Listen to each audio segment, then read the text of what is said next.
তো আমি বলছি রাম মুসলমান ছিলেন, হিন্দু ছিলেন না।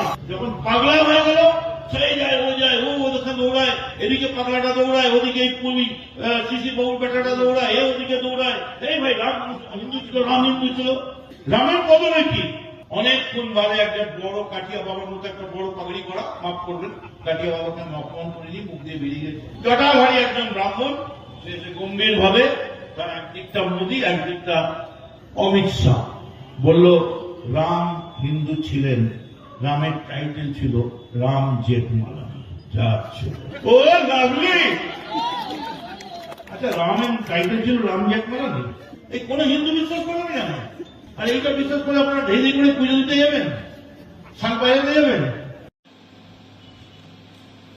तृणमूल कांग्रेस के नेता मदन मित्रा ये कह रहे हैं कि प्रभु श्री राम मुसलमान है, ये 140 करोड़ देशवासियों का अपमान है, ये हम सब हिंदुओं का अपमान है।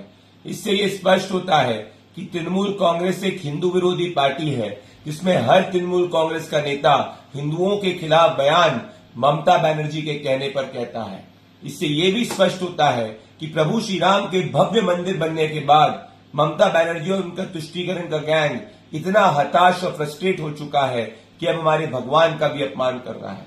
इन सब से आज ये एक और बात सामने आई है कि ममता बनर्जी की पार्टी एक तरफ घुसपैठियों का समर्थन कर रही है, दूसरी तरफ प्रभु श्री राम का अपमान कर रही है।